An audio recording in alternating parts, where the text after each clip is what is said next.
to another episode of Inside the Recording Studio. I am Jody Whitesides, and with me, as always, is Mr. Chris Hellstrom. How are you today, Chris? I'm fantastic, Jody. How are you? I'm not quite as fantastic as you, maybe, but I'm doing all right, too. All right. Yeah, you're a little stuttery there. Probably a hint to what we're about to talk about. That's right. Because what are we talking about today? Groove editing for grid purposes. Yeah. How much to slam to the grid or not to slam to the grid, and how do we make some of those decisions? That's right. At least in our minds. This is something I think a lot of people struggle with, and it's easy to see why, I believe. See why? Is there a big hint to why, I think? But this is also something that you came across, and we both felt that this would be a good subject for a podcast, in that you have done a massive undertaking of a lot of remixing and stuff. Yes. Should you time correct everything? Jody, you answer yes or no. Get ready to pull up a glass. It depends. Yeah. Take a shot, because it depends on the source material and what your goal and accomplishment is in terms of what are you doing it for? That's how I would ask the question. That's how I'm asking the question of myself in going through all of this remixing is, do I wish to go George Lucas and put things in that I didn't have the wherewithal to do originally or the capability of doing originally? Wait, was that a Star Wars reference? I think it was. That was a Star Wars reference. The answer then becomes, like, should you really slam everything to the grid? And I think we can both safely say that in most cases, no, you shouldn't necessarily do that. I mean, I think there are certain stylistic things where that kind of needs to be. Let's say that you're doing like EDM or something. You're probably more inclined to do it in that sort of musical situation as opposed to a jazz quartet or something. Right. Sometimes that might be appropriate. Let's say in your case here, when you're doing more of a pop rock thing, and I guess we'll start from the ground up and start talking about drums. Yes. Because you had some pretty cool drummers playing on this.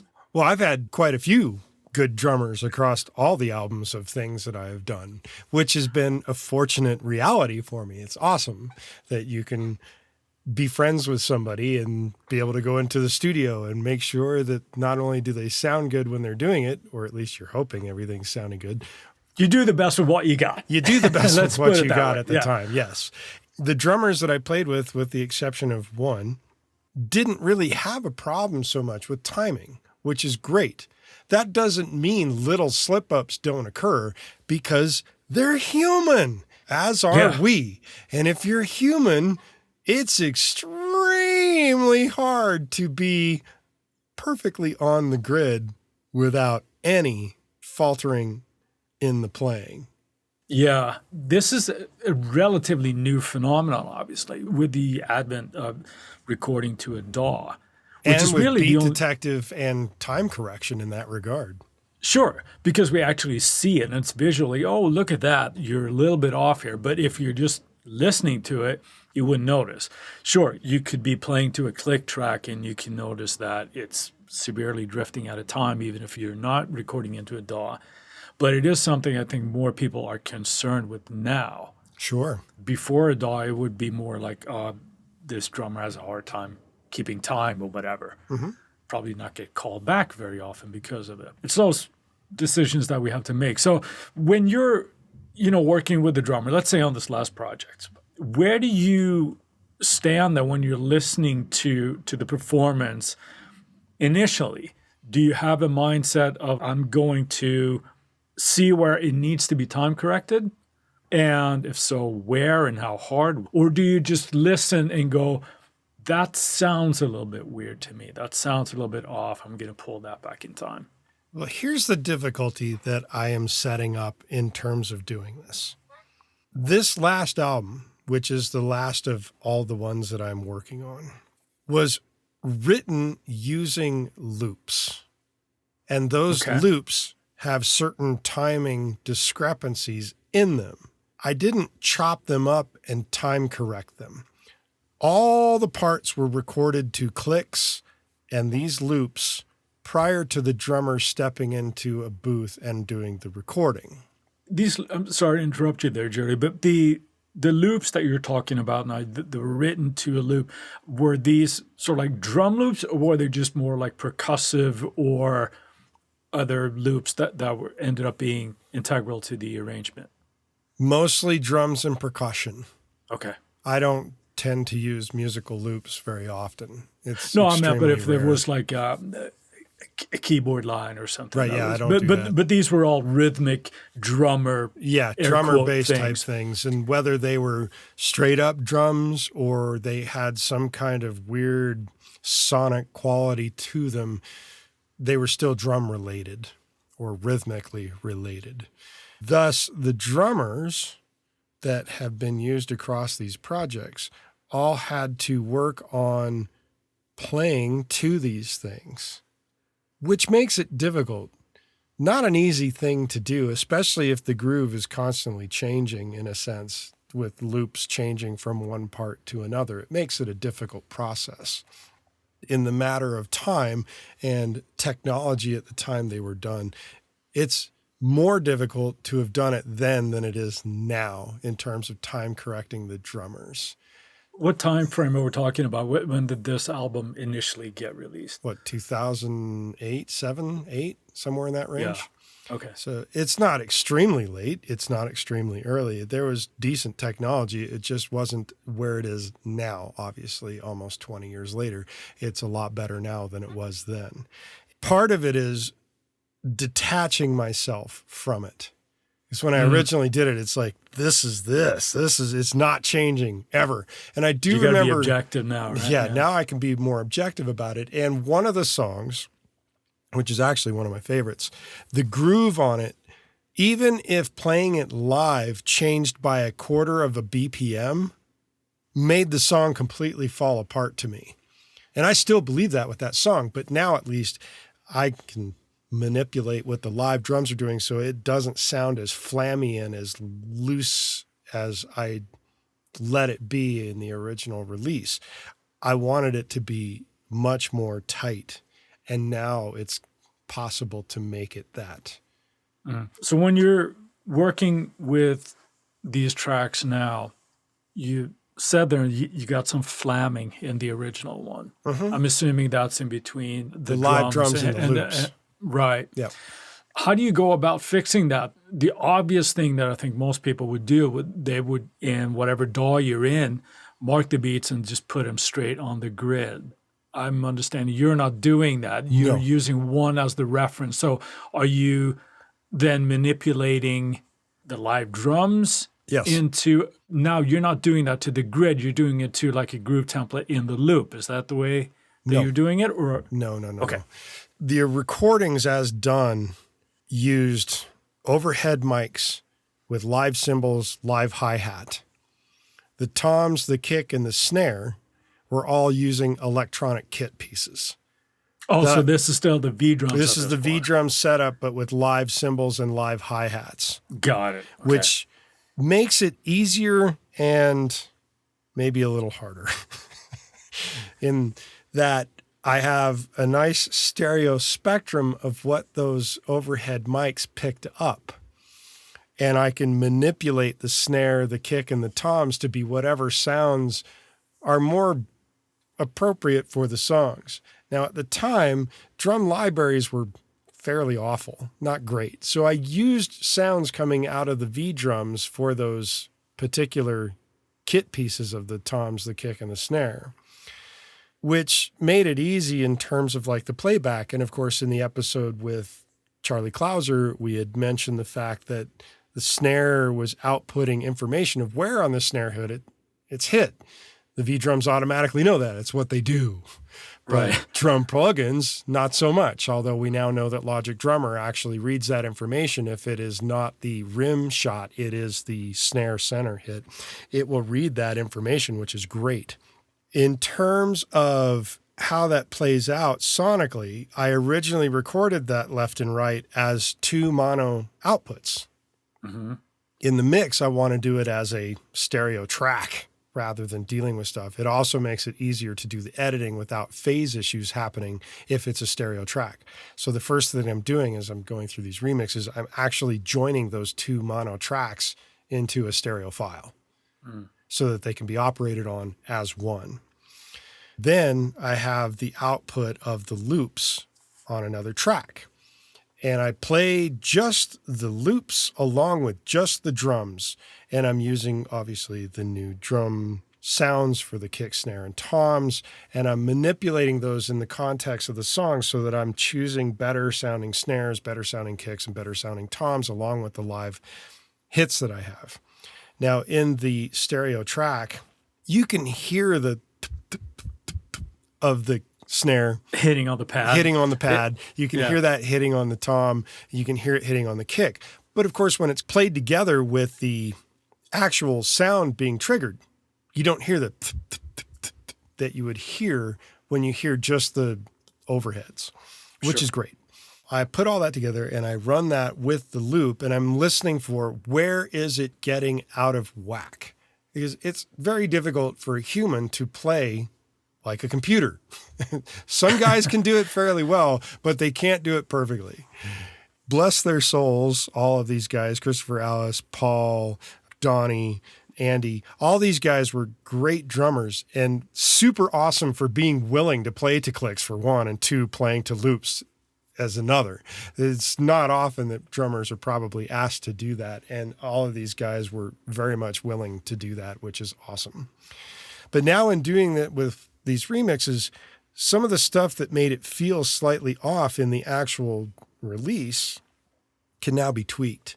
So what I'm doing is I'm running the overhead track and turning on flex time in Logic, which automatically sets up marker points. And if I don't turn on actual quantizing, it doesn't actually highlight any of those markers. And I can go in and I can listen, and I can also represent the loop itself visually in the region, and I can kind of comparatively listen. If I hear something off, I can see how far ahead or how far behind, because I can hear the push and pull of it. But how far and how much should I be moving it is all a sonic thing that I have to listen for. So when I find a spot, I will mark off the beginning of the section, whether it's a verse or a chorus, a pre-chorus, a bridge, a solo, whatever, so that it doesn't move from that point, because everything else before or after that really should be staying fairly steady. And then I mark the other end of the section, and then I work on that section individually if there's something off. And I try to find the smallest point of where it's getting off so that I can put markers before and after that to not affect everything else around it. What you're describing is that you're not going like beat by beat and kind of correcting everything. It's more like you're noticing where something is kind of out and tweaking as needed. Yes. From an audio perspective, where it noticeably isn't as locked as it should be. Right. Or as locked as I want it to be. Not that it should be, but just as locked as I envisioned it to be. Right. And in that regard, yes, it is not beat by beat. But am I listening beat by beat? You're damn right I am. Sure. Yeah.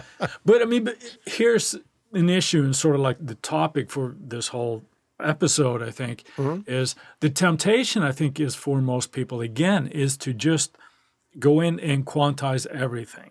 Yes. And have it to the grid. And it's not like that doesn't have its advantages at some point. Sometimes the listener also expects that and can kind of feel that. But I'm reminded of a story here. Is a good friend of mine was a session drummer, and he would be called to apply his feel, right? And he would often say that, yeah, you got called because they liked his feel or whatever. But then they would put Beat Detective on it once he left and slam it to the grid. So the question to me is like, well, what the fuck they call you in the first place, right? Because you're maybe to record the drums fast. Who knows? Right. Well, he's a great drummer. Right. But you can lose so much with that. So you were describing to me how you would create these like groove templates also in Logic and kind of quantizing to that. Yes. So to As opposed continue to- with the process on that, Go ahead. the idea here is that once I've got those corrections made so that things line up a little tighter, that obviously pulls the of the snare, the kick, the toms that hit slightly off from where the MIDI notes are. Yeah. So now I have to make a groove template of that overhead track. And then I have to apply that groove template to the MIDI. That's a fairly easy thing to do. And of course, you mentioned just slamming a guy to a grid. That's the cheap, easy way out. I could have done the same thing, and then I could have probably quantized the loops as well so that everything was on the grid. That would destroy the feel of what was originally intended in the recording to me, right? Now, once I've made that groove template from having done the edits so things aren't flamming as much as I initially had, I have to still go back and listen to, are those hits hitting correctly? Because occasionally the groove template will still not quite quantize it where it should be, which is weird. I don't know why that is. It's just something that happens. It's the mathematical things of what it does. Errors happen in the analyzation So of you the still files have to listen and you still have to mess around with things, which is all well and good. On one particular song, the drummer was pushing a bit and he was pulling a bit in different sections. So that's on purpose, which is that's what you should do. I mean, that's all of how you create tension and release in music, along with the melodic aspect of things, is the pushing and pulling of time. Thus, I had to be very conscious of, in this section, no matter what I do, I can't go right to the grid with it. I have to pull it back off the beat a little bit, or I have to push it forward of the beat a little bit to make sure that it doesn't lose the groove value that was being intended by the drummer, and still get it to lock up in certain spots with the loop that was there, because the loop was essentially doing the same thing. The drummer was following that vibe. That's an important thing to be distinctive about. And it's not easy. It's time consuming. It's taking sometimes on average 4 hours per track to do these edits for that. And that's, it's a lot, but it sounds great. It pays off in the end, right? And then now, of course, you have a groove track and you can apply the same type of processing for all the other instrument guitars, tracks, right? bass, keys, what have you. Although in applying that to certain other instruments, and we'll kind of gloss over that in relation to this, at least I will, you still have to go listen to that instrument, because it might pull two notes in two different directions and completely screw up what the playing had intended there as well. So you still have to correct the quantizing of other instruments, which again leads to you're using your ears and making sure that it sounds right and the groove is retained. Yeah. And of course, you're mentioning all of these with being recorded with MIDI essentially through the V drums and everything. But the same thing applies, obviously, if you get a live kit.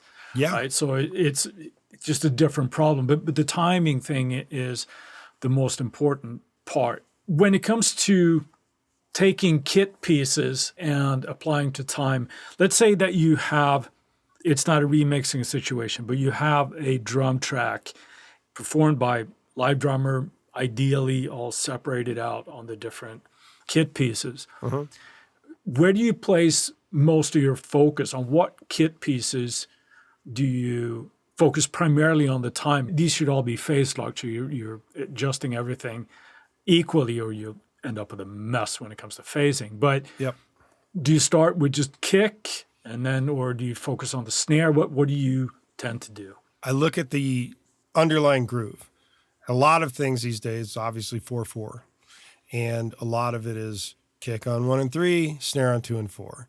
That's the general reality of now. Things change over time. There are other times when things can be offbeat or what have you, but I tend to focus on where is the crux of the groove, and then the crux of the section of the song. So for sections, I'm looking for the downbeat or where the section changes with a crash and possibly a kick as well. So that those will line up pretty much to define where the section starts and ends. Then Here's inside, one, to the one or wherever that would happen to be. wherever it is, right? Yeah. With the rest of it, I'm quantizing as a whole. And fortunately, with the live overheads, you can see pretty much everything in the overheads as it should be. You mean that you can see You see the kick, you can see the snare, you can see the crashes and such. I don't worry so much about the hi-hats unless something is completely mishit on that. And it happens once in a great while, so you have to pay attention to the hi-hat feel as well. I do recall one song in doing this where the live drummer was absolutely awful. It took 80 takes, and then I had to make sure that those 80 takes made sense from one piece to another. And then I had to time correct those 80 takes, not time correct all 80 takes, but you make take folders, you make the entire song, and then you stem it out, and then you time correct it. It was a pain in the ass. Then you lose all objectivity, yes.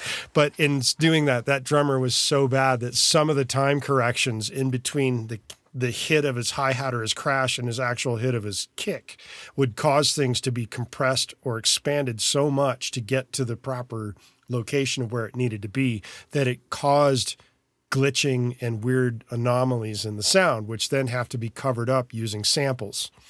Most of it was live on, this is not one of my songs. It was a song that I worked on, and they really wanted it to be a certain feel, and the drummer just didn't have the wherewithal to be able to pull this off.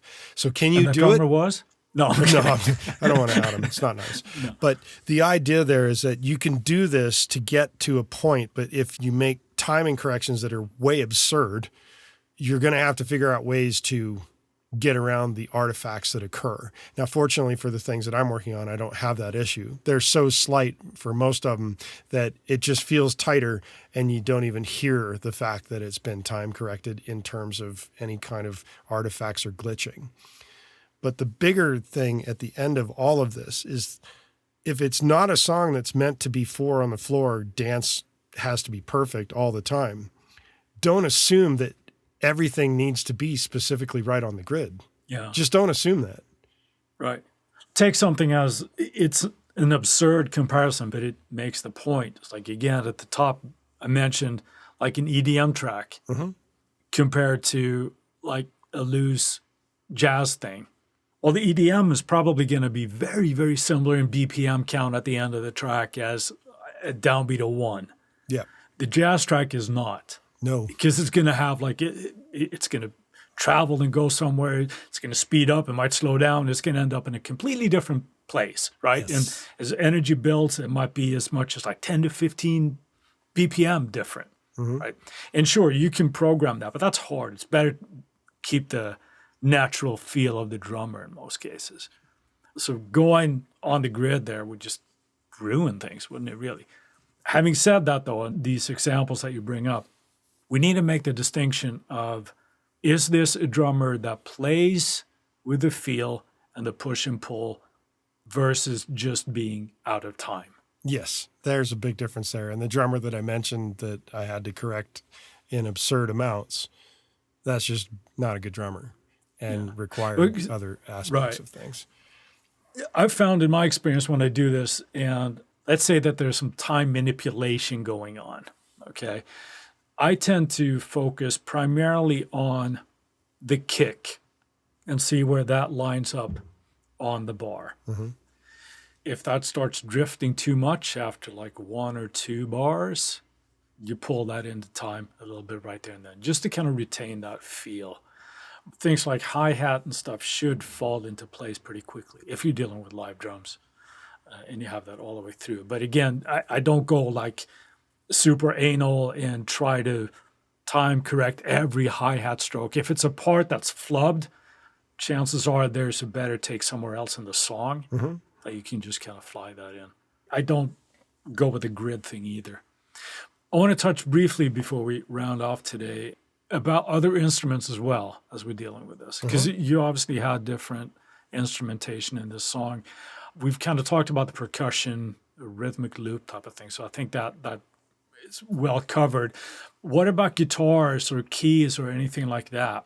How anal do you get with that? Same. I look at them After the drums are done, I then pull in the bass so that I understand where the bass is pushing and pulling on the groove of the drums having been time corrected. So I have to look at all where the little time corrections occurred and see what happens with that. Then once I've done the bass and the drums, I move on to the guitars, I move on to the other instruments, and finally with the vocals at the end. Because all of it will eventually need to be massaged a little bit, but I don't immediately turn on beat It's not mapping like turn and off then- flex time and hit quantize and everything is fine and dandy. Right. Yeah. One thing that I find interesting as well is when you have things like guitar or bass that you're trying to massage into place against the drums, the temptation can be as well as like trying to do this with your eyes. So you're trying to like line up transients. In my experience, that can almost make more harm Oh, yeah. than good, right? Because you can get all sorts of like phase cancellation and stuff, especially between like kick and bass and those type of things, because they tend to live in the same frequency range, right? But also things where a bass and guitar are doing a similar figure. You have to listen to that. It takes a little bit for them to be severely out of time, but to pull them exactly into time again is probably not going to give you the results that you're looking for. Chances are. You share that as well? So that's good. I'm not completely off my rocker here then. No, you're not off your rocker. But we should move on to our Friday finds. Chris, what have you got this week? A new piece of, well, it's not a new piece of software. It's a new piece of software for me that I was turned on to, that I use to great effect these days. And it's something called Keyboard Maestro. If you remember on the Mac, there used to be something called the Automator. They still have it. You could automate tasks. And this thing is freaking fantastic if you need to do like repetitive stuff, like renaming, let's say 90 tracks with a certain syntax, and you got to do that several times in a session. You can automate that. So you hit a button and boom, it does whatever you want. So very, very cool. Keyboard Maestro. Just do a search for Keyboard Maestro. It's a cheap piece of software because it's going to save you a bunch of time. That is my find for this Friday. And Jody, what do you have? I'm going with a floor pedal for guitar players or just anybody in general that likes to use foot pedals. It is the Wannabe by Beatronics. It is a distortion pedal that has the values of a Klon and a blues breaker pedal within it. It has, What an excellent name. right, the Wannabe The Wannabe. by Beatronics.